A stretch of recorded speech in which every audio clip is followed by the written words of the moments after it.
Hello there, this is Ben Fournier, Benevolent Cytochrome. I'm going to do the last two tutorial missions. And the next thing I upload will be the second mission of the Soviet campaign. So, because I did the first one already, even though I did it badly, but yeah, oh well. Back for more then, Commander. In this particular lesson, we'll be going over some of the more advanced play mechanics that will separate the men from the boys. From earlier lessons, you should be aware of the Allied spy and some of his capabilities by now. Spies can disguise themselves as enemy units. Only scout units, the Allied attack dog, Soviet war bear, and Imperial burst drone can detect disguised enemy units. Spies and Imperial shinobi can also infiltrate enemy structures. When you infiltrate a structure, it'll impair your enemy's base in various ways, which should give you the upper hand. For example, if you infiltrate that enemy reactor, the entire base will power down for a while. Go ahead and infiltrate the instant generator by right-clicking on it whilst your spy is selected. Quickly now, before I'm spotted. Indeed.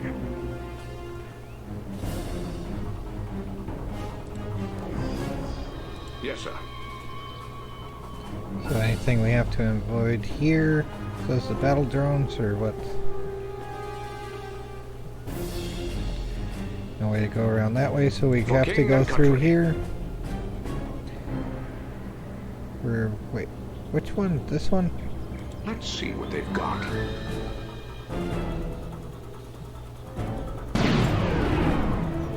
Good. The power's off. Excellent, Commander. By infiltrating their generator, you've brought down their entire base's power, which in turn powered down their base defenses. That will certainly make it easier to destroy their base. Stupid robots. Oh no! It appears the Empire of the Rising Sun is sending in a force to destroy your tanks. You'll need to retreat your tanks back to your base. A clever way of doing that is to reverse move them back to your base. This will allow them to continue attacking those enemy units while retreating to a safer location. To reverse move your units, select them and press the D key on your keyboard. Notice how your cursor changed. Right-click on the target destination near your construction yard to order your tanks to retreat. Another benefit of reverse moving is that it keeps a unit's stronger front armor facing the enemy. Most vehicles are more vulnerable from the rear and flanks, so when you retreat from enemies using a normal move command, you'll turn tail and take more damage. Reverse moving allows your unit's stronger front armor to take the brunt of the fire. Good job, sir. Your units made it back and were able to whittle down those enemy tanks health enough for your base defenses to finish them off. Had you issued a normal move order back to your base, your Guardian tanks might not have fared as well. Incidentally, should the enemy catch you off guard with an attack, listen for audio cues from your intel officer and visual cues on radar to tip you off. To jump to the most recent radar event, just hit the space bar. Enemy command. Or to get back to your main base from anywhere in battle, tap the H key. Oh, pants. It looks like the Empire is sending another attack wave, but this time they've come at us with infantry. Your base defenses are strong against infantry, but with that many of the blinders, I don't think it's going to be enough. So, a good way to dispatch large quantities of infantry is to crush them with vehicles. Not all vehicles can crush infantry, so it's good to familiarize yourself with the ones that can. Small vehicles like your IFVs and Riptides are examples of vehicles that can't crush. On the other hand, larger vehicles like Guardian tanks and assault destroyers can crush a man like so many potato crisps. What's more, some of the largest vehicles in Red Alert 3 are big enough to crush other, smaller vehicles. Anyhow, let's crush those robots. Wait! You may wish to assign your tanks to a control group first. This is an important way of managing your forces. To assign units to a control group, select them, then hold the control key and press a number key. Do this now, please. What can we do for you, sir? Good. You may now select those units at any time by pressing the corresponding number key. You can also jump to the group by double-tapping the key. Now please proceed with crushing my robots. Thought you'd never ask. To crush enemy infantry, select your Guardian tanks and issue a move order behind the enemy infantry. You can also issue a force move command using the G hotkey or using the Advanced Commands tab near the bottom of the screen. Issue a move command to the designated location with your tanks now.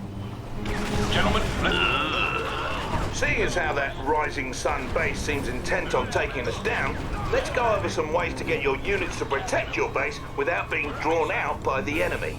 All of your units can be set to different stances, which affect their behavior. All units start off in guard stance, meaning they will auto-acquire enemies that come within their attack range and pursue them for a short distance if they try to flee. Once the dust settles, your units will return to their original positions. We need to have some of our units on defense for our base, but not pursue our enemies. To do this, we need to put them into hold ground stance. First, select one or more of your tanks. Now click on the Advanced Commands panel in the bottom right of your screen next to the unit portrait. As you can see, this panel reveals some additional controls for your units. Select the Hold Ground button to change your unit's stance. Simple as that, you've just changed your unit's stance. Keep in mind that no matter what stance your units are in, any orders you issue will always be followed. Stances will only affect how units behave when not under your direct control. Now, take 3 Guardian tanks, not counting our field instructor, and move one to each of the designated locations and put them into a hold ground stance. you heard the boss.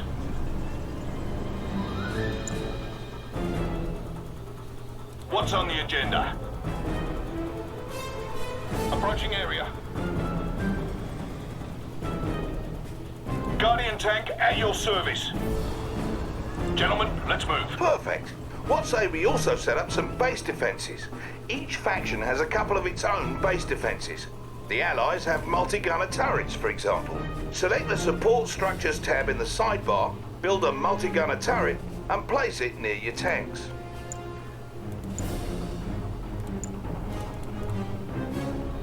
Okay. Well, as soon as that builds...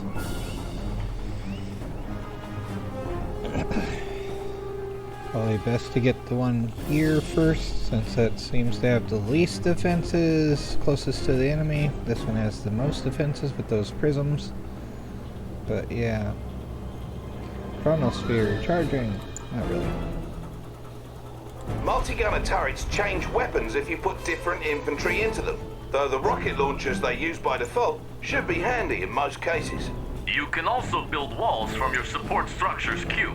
To do so, build and place one wall segment, then build and place another along the same row as the first. You'll see the build grid show green to indicate where you can form a solid wall. Careful though, each wall segment costs you, so longer walls are more expensive. Walls are useful for blocking smaller forces like those pesky engineers, always trying to steal your structures. Go on and try building a solid wall at the front of your base.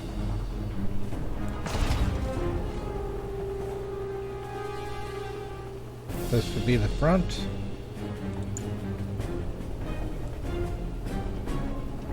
Capital! Now if the Rising Sun attacks, we'll have some extra defenses waiting for them that they won't be able to draw away from our base. And here they come. Yeah, this one should be fine with the prism tanks. I should get another one of those turrets there. Maybe one here as well. As you can see, they've decided to retreat back to base, but your Guardian tanks stood their ground and didn't continue after them. Had your Guardian tanks followed them back, they most likely would have been destroyed by the Empire's own base defenses. Yes, the Empire's base defenses are quite impressive.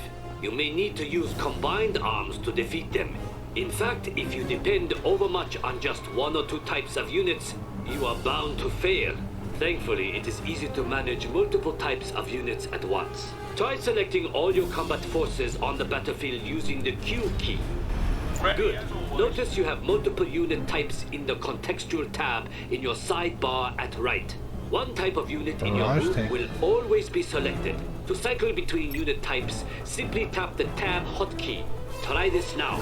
Switching unit types in this fashion makes it easier to use your mixed group special abilities without deselecting the group.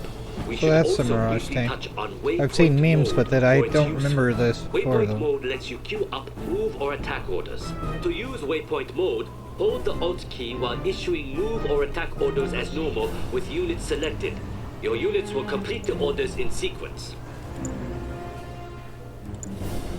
Now, earlier we had mentioned how directional armor comes into play during battles. Another type of armor bonus your units can receive comes from an automatic reaction to enemy fire called suppression. Suppression only affects infantry units. When infantry units become suppressed, they go prone on the ground and continue firing.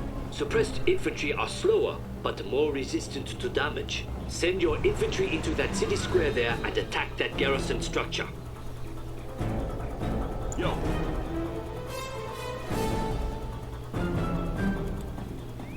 Blitz 'em.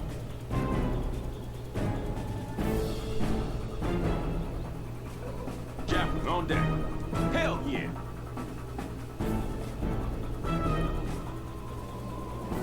Time to make some stuff nice and crispy. Banzai! As you approached the structure, your units came under enemy fire, and some of them were suppressed as a result of the enemy attacks. Due to this suppressed position, your units could absorb more damage and in turn deal more damage to that enemy structure, allowing them to destroy it. Ow! What was that for? That was for my robots. Well, good job, Commander. You now know some of the advanced tactics that'll surely make you a worthy adversary on the battlefield. And would you believe it, there are still more advanced tactics and commands for you to learn. Just dig into the options screen for a complete command list. But do that on your own time. This lesson's over, and there's only one more left. We're heading over to it now. As shall I. The co-op commander thing, which I'm not going to do, like, in terms of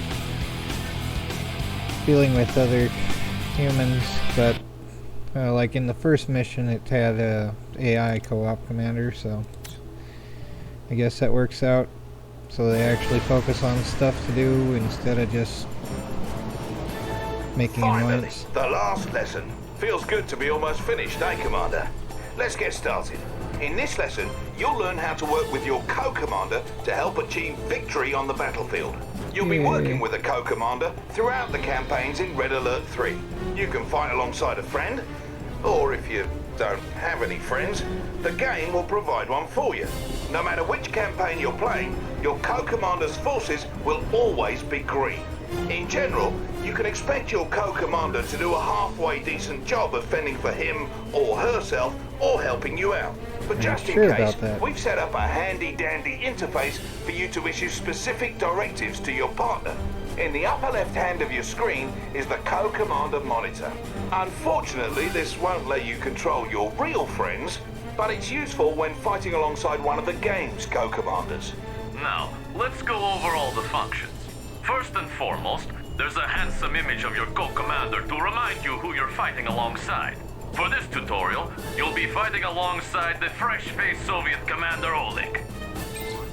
Commander, Comrade Oleg here. I trust you are enjoying the banality of this training lesson. Hurry up and learn what you need to, so we can get to the real thing.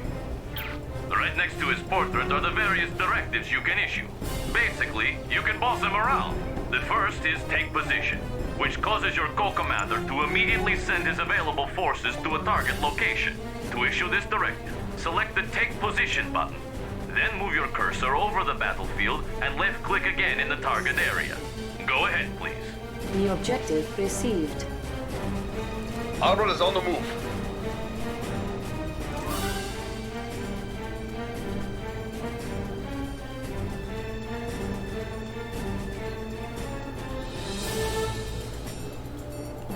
So what is this? We're fighting in the Yucatan?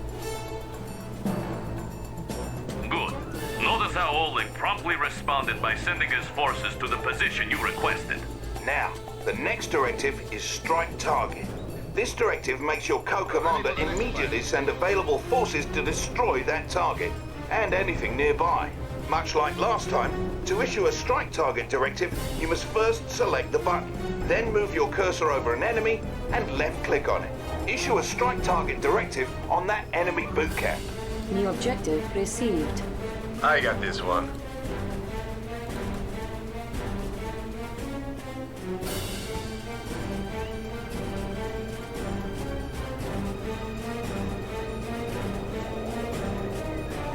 Yeah, fewer infantry, good idea, right? Anytime, boss. Objective complete. That is how we do it in Russia. Notice how Oleg immediately responded with his forces. Another option is to use the Plan Attack Directive. This directive makes your co-commander build a good-sized force to eliminate any enemy units in the target area, as well as any enemies encountered along the way. As with the others, to issue a Plan Attack Directive, just select the button, then select a target enemy or location on the battlefield. Go ahead and use Plan Attack on the other side of that valley. Oh, alright.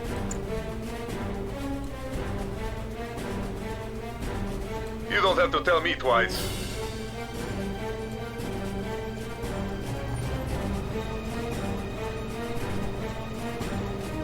I mean, a turret to the side like that would provide a fair bit of torque. Hopefully there would be like some automated system for countering it, but yeah. Usually they're along the axis, probably to prevent that. There would still be torque against the turret vertically, like rotating backward vertically, but not like sideways where there's no counter by gravity either. Oh, Our ally is under attack.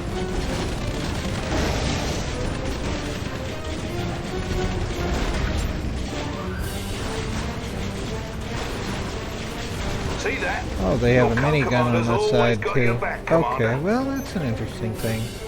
They're like that robot from Terminator 3. Lastly, let's go over the Keep Command Directive. This one makes your co-commander fend for him or herself, and he or she will always do so by default. Unlike the other directives, this one does not require you to select a target, and may be used to cancel the other directives. To issue this directive, simply select the Keep Command button. Now then, we have one final type of directive to review. Enemy base detected. During the course of some missions, you will come across what we call co-commander strikes. These are situational tactics your co-commander will use when given the signal. Notice how one has just appeared on the battlefield. Co-commander strikes may appear anywhere, anytime during a mission, and it's yours to decide how best to use them. Let us examine that co-commander strike more closely. To give your co-commander the signal to execute the strike, select it. This brings up a window explaining the strike. To confirm the tactic, select the execute button. Go ahead and give your co-commander the signal now.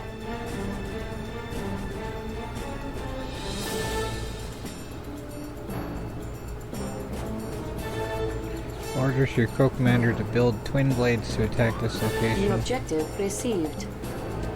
Okay.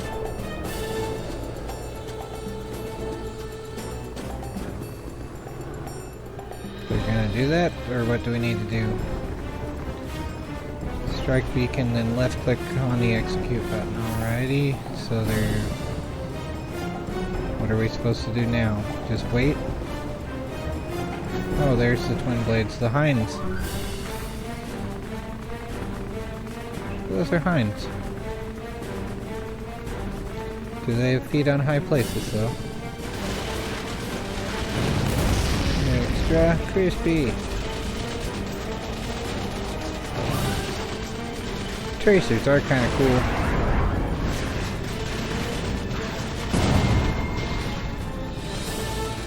It is funny how, like, the movie Fury had tracers and everyone's like, this looks like Star Wars. No, it's Star Wars looks like this. On that note, great job, Commander. You now have the know-how to work with your co-commander. Yay. Enemy base. As you can see, your co-commander can help you do some of the heavy lifting. Now get out there and knock some heads together. Go on, what are you waiting for? A fancy ending with a sappy montage? As Yes. for you boys, the truce is off! Finally, you jerks! Shut up! Extra crunchy. Okay. well, that was the tutorial, the last 2 missions. I already did the other 2 in 2 other videos, so yep, calling this done for now, and I'll continue the campaign of the Soviet campaign in the next one. Take care, everyone, and try not to go crazy.